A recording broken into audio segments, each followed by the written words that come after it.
भद्रायान्तर्यमयते श्रीनृसिंहाय मङ्गलम्।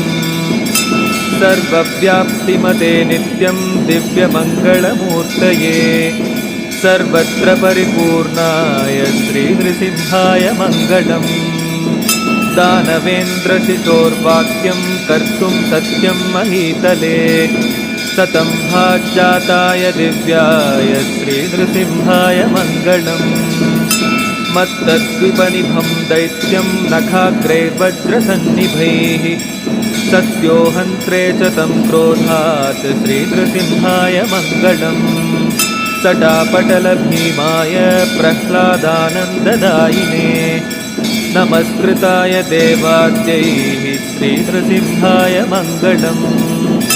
दैत्येन्द्रपुत्रं प्रह्लादम् अभिषिच्य कृताञ्जलिं सन्तुष्टहृदयाय